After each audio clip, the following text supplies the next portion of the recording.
ofereceu uma água que jorra sem fim. Dá-me de beber, pois tenho sede. Não quero mais buscar em outras fontes. Não.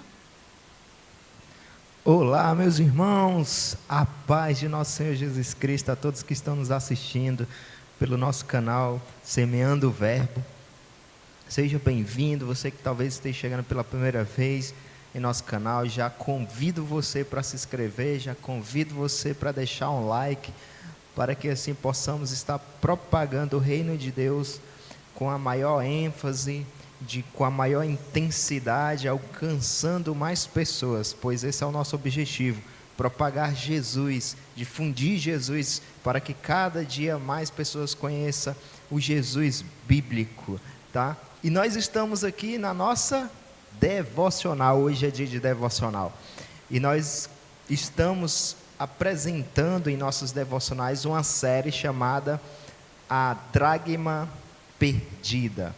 E o texto base que nós estamos trazendo é lá em Lucas 15, 8 ao 10, que eu vou ler agora para vocês, que diz assim, ó: qual é a mulher que, tendo 10 dracmas, se perder uma, não acende a candeia, varre a casa e a procura diligentemente até encontrá-la?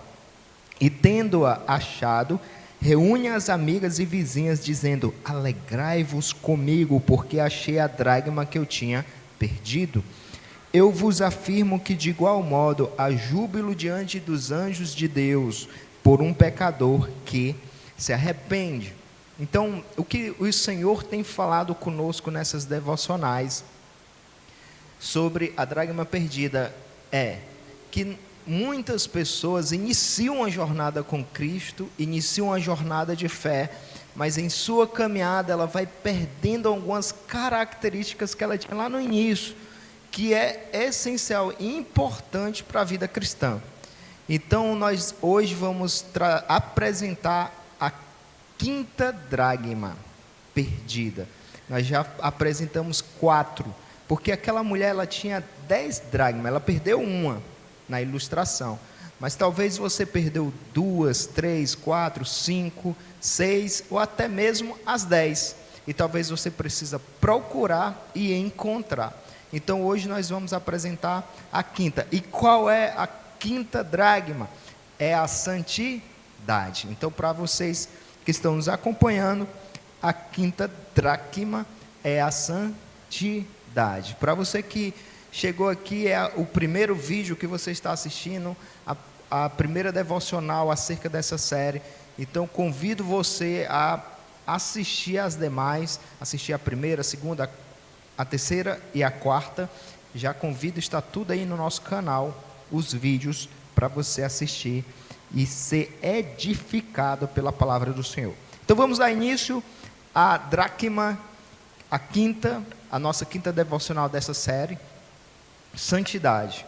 E eu gostaria de ler com vocês em Hebreus 12, 14, que diz assim para nós: esforcem-se para viver em paz com todos e ter uma vida santa, pois sem a santidade ninguém verá o Senhor. Entenda que aqui nós estamos apresentando coisas que são fundamentais para o cristão. Ele não pode perder, ele tem que ter essa característica, e uma delas é a santidade. Todo cristão, ele tem que buscar a santidade, ele tem que buscar uma vida santa. Santidade, o que quer dizer santidade? O que quer dizer ser santo? A palavra ela tem como significado separar, ser separado. Muitas das vezes a gente tem a tendência a percorrer o caminho da maioria, daqueles que, onde está a maioria eu vou, porque eu creio que ele é certo. Mas a Bíblia já nos mostra que não. Muitas das vezes, a ser separado, ele traz até essa noção da maioria, porque a maioria realmente não estão querendo seguir o caminho da santidade. A maioria não quer percorrer o caminho da santidade. Então, uma das coisas que eu já deixo aqui de dica para você é que ser santo, muitas das vezes você vai estar ao contrário da maioria. Então aprenda isso. O cristão tem que aprender a ir contra a maioria. Ele não pode ser tendencioso a fazer as coisas conforme a maioria faz. Ele tem que fazer as coisas conforme Deus quer. Então a santidade é um caminho que a gente percorre para fazer a vontade de Deus. E diante disso se separar de quê? Se separar do pecado, das coisas que são contrárias à vontade de Deus. Então você se separa dessa contaminação para viver uma vida de pureza com Deus. E o que determina a pureza em nossas vidas é Deus, a vontade de Deus. Tá bom assim? Caso contrário, a gente pecando, nós estamos nos contaminando. E assim nós estamos perdendo a santidade. Veja o que é que diz lá em 1 Tessalonicenses 4:7, diz assim, porque Deus não nos chamou para impureza, mas para a santidade. Você foi chamado para viver uma vida com Deus, e esta vida, ela tem o quê? Santidade. Então você não pode viver com Deus, com um chamado que Deus te fez para viver o caminho que percorre a vontade dele, sem ter santidade. Não pode. A santidade, ela é algo que não é uma essência, um fundamento da vida do cristão. E eu gostaria de trazer uma representação bíblica para entendermos um pouco mais sobre santidade, como devemos ter um posicionamento de santidade, mesmo que isso vá contrário à maioria, mesmo que isso gere desafios que pode propor até a morte, né? Mas nos conservarmos santos, né? Muitas das vezes no mundo que vivemos, irmãos, principalmente aqui falando em âmbito nacional, falando em Brasil, eu sempre costumo falar do jeitinho brasileiro. Eu sou contra o jeitinho brasileiro, né? E todo cristão tem que ser contra o jeitinho brasileiro, porque o jeitinho brasileiro é um jeitinho malandro, né? E esse jeitinho malandro, ele não é um jeito correto, uma forma correta de conduzir a vida, né? Essa questão de tentar enganar outro, tentar enganar em algum tipo de situação para se beneficiar, isso prejudicando outras pessoas, isso não é correto. Então muitas das vezes as propostas que são feitas em um mundo, em um contexto social, onde muitos vivem de forma errada, dizendo que é o certo, pois caso contrário, se você não fizer isso, você é besta, faz com que muitos vão seguindo o mesmo percurso, vão seguindo aquela ideia geral, aquela ideia de, eu tenho que fazer assim, senão as pessoas vão me enganar, vão passar a perna em mim. E não, na verdade nós devemos fazer o que Deus quer que a gente faça.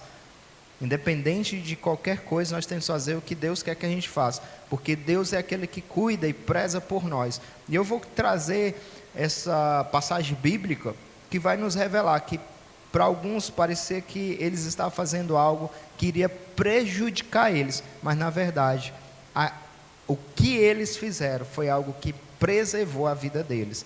Então o melhor caminho é percorrer o caminho da santidade, é ser obediente a Deus, é temer a Deus e fazer a vontade de Deus. Esse é o melhor caminho, porque você vai plantar frutos que quando você for colher, são frutos do bem, são frutos que vão agregar a sua vida para um crescimento e não para a destruição. Então nós vamos para a história de quem? Daniel. E eu gostaria que você abrisse sua Bíblia lá em Daniel capítulo 1, versículo 8, e depois você pula para o versículo 17, que diz assim, o 8, primeiro, resolveu Daniel firmemente não se contaminasse com as finas iguarias do rei, nem com o vinho que ele bebia. Então pediu ao chefe dos eunucos que lhe permitisse não contaminar-se.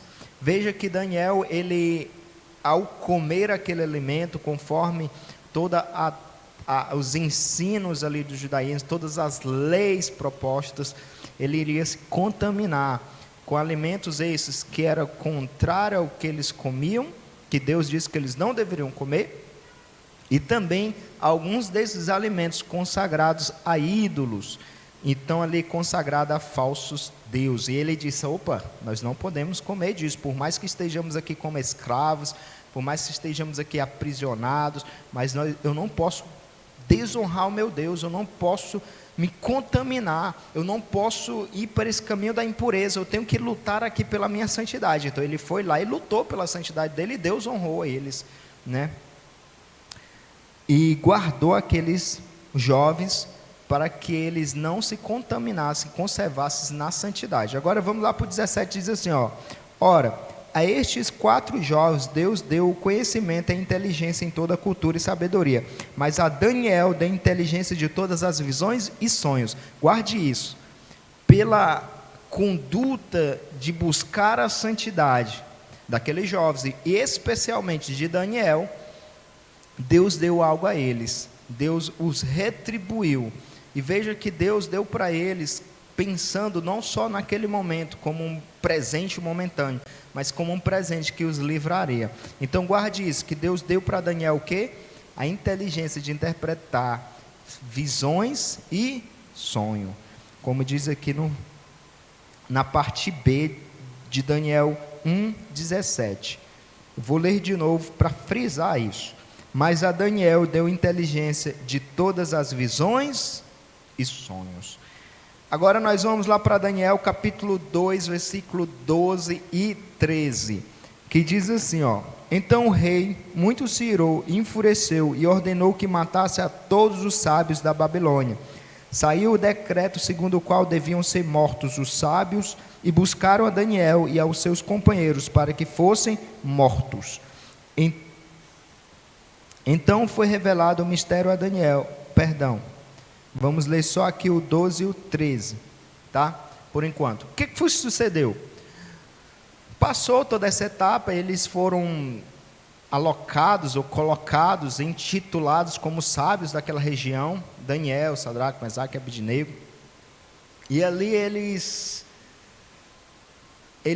eram tipo como conselheiros do rei, vamos se dizer assim. Quando o rei tinha alguma causa, alguma dificuldade, ele chamava todos os sábios para ali ter orientação. E o que foi que sucedeu? Teve um sonho, Nabucodonosor, e ele queria que o sonho dele fosse revelado. Porém, quando ele chamou os sábios, e nesse momento que ele chama os sábios, não estavam presentes Daniel, Sadraque, Mesaque e Abednego, eram outros sábios que estavam ali presentes diante do rei. Ele disse assim, ó: eu quero que vocês revelem o sonho que eu tive e me dê a interpretação do sonho. Então ele não pediu só a interpretação, ele não contou o sonho e pediu para que fosse interpretado. Não, ele pediu: me revele o sonho e me dê a interpretação. Era esse o desejo do rei. Os sábios disseram: nós não podemos fazer isso, o senhor tem que contar qual é o sonho para que a gente possa dar a interpretação. Todos os demais fazem isso. Ele: não, é desse jeito, caso contrário, todos serão mortos. Como eles não tinham a capacidade para revelar o sonho, então foi dado o decreto que todos os sábios seriam mortos. Quando falou todos os sábios, incluía Daniel, Sadraque, Mesaque e Abednego também. Então o que sucede? Quando os homens, os guardas, vão buscar Daniel, ele fica ciente do assunto. E aí ele diz: olha, pede ao rei um tempo que eu darei a resposta a ele. E assim sucedeu. Então ele veio, orou juntos com os demais, pedindo a Deus sabedoria, e Deus deu a ele, porque Deus já tinha concedido a ele, por causa da santidade dele, por causa dele ter sido fiel e não ter procurado ser contaminado. E aí o que é que sucede lá em Daniel 2,19? Diz assim, ó: então foi revelado o mistério a Daniel, numa visão de noite. Daniel bendisse a Deus do céu. Então, Deus revelou a Daniel o sonho e a interpretação. E ali Daniel não morreu, e nem os outros demais sábios. E o que nós aprendemos com isso? Irmãos, se no capítulo 1 de Daniel ele tivesse contaminado, Daniel não teria passado o capítulo 2. Teria acabado no capítulo 2, porque Daniel ia morrer. Daniel e os demais todos iam morrer. Mas pela santidade de Daniel, por ele honrar a Deus, buscando a santidade, Deus guardou a vida dele e a vida dos demais. E o que nós aprendemos com isso? Nós aprendemos que devemos sempre buscar o caminho da santidade, assim como Daniel. Talvez aquilo, quando o eunuco ficou sabendo, ele, não, o rei vai matar a gente se vocês aparentaram uma aparência que não está sendo bem cuidado. Parecia ser um caminho de morte, mas na verdade foi um caminho de salvação.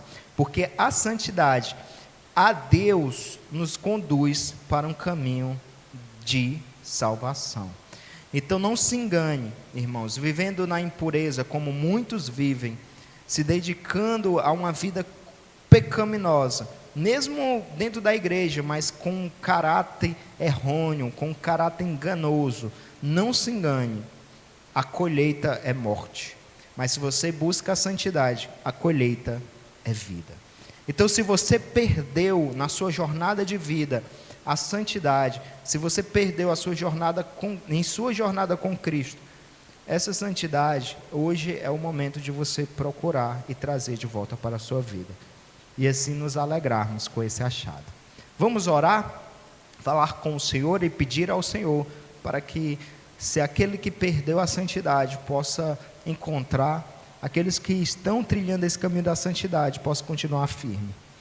Senhor Jesus, nós te agradecemos, Pai, por a palavra revelada, por essa dracma, que talvez alguns em sua jornada perderam, mas que o Senhor possa trazê-los a santidade de volta à vida deles, que o Senhor conserve aqueles que estão nessa caminhada e estão buscando a santidade, conserve-os firmes, né, na santidade, que nada, Pai, venha contaminar a vida deles, que nada venha trazer impureza para a vida deles, mas que possamos ser separados para viver para Ti. Assim nós te louvamos por esse tempo, assim te louvamos pelas revelações que o Senhor tem nos dado através dessas devocionais, e te glorificamos em nome de Jesus, amém. Amém? Que Deus abençoe sua vida, aguardamos vocês na próxima devocional, na próxima segunda, para a glória e honra de nosso Senhor Jesus Cristo. Fique conosco até o final dessa devocional, até o final dessa série, as 10 dracmas perdidas. Que Deus abençoe sua vida grandemente. Dá-me de beber, pois tenho sede. Não quero mais buscar em outras fontes. Não precisarei aqui voltar pra minha sede saciar, uma vez que eu já